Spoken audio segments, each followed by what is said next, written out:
Good morning, class 6. Welcome to our science lesson. Now, last term we had started discussing about animals, that is types of grazing, the animals, and we said that we have three types of grazing. Number one, we have rotational grazing. Number two, we have stall feeding or what we call zero grazing. And number three, we have herding.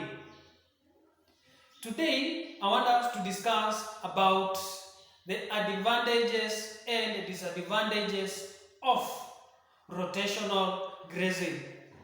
Let us start with the advantages of rotational grazing.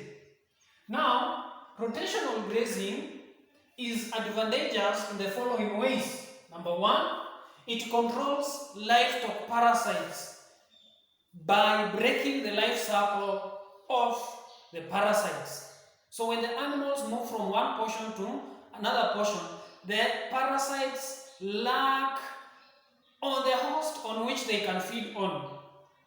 Another advantage is that the pasture is given time to regenerate or to regrow. So there is no wastage of pasture. Pasture is given time to grow again.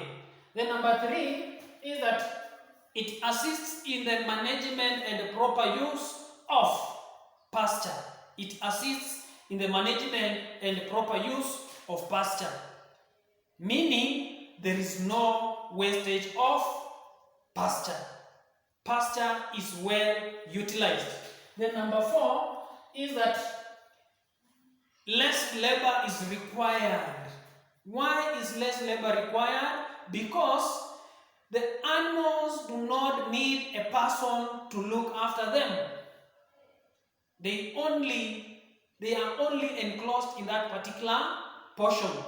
So we have fences. So there is no need of a person going to look after the cattle or the animals. Then lastly, we have soil erosion is controlled. Why is soil erosion controlled? Because there is no overgrazing in each portion of that particular area. Then we have the disadvantages. What are the disadvantages of rotational grazing?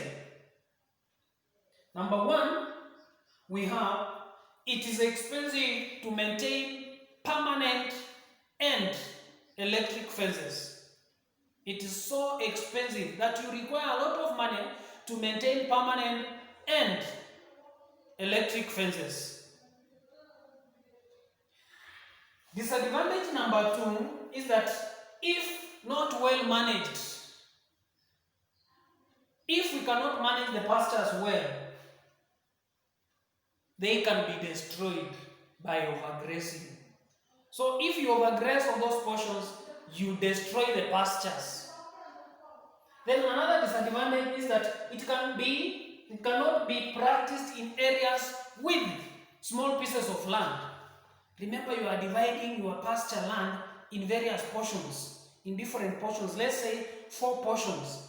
So those 4 portions, especially if you have a large number of animals, you need also a large piece of land.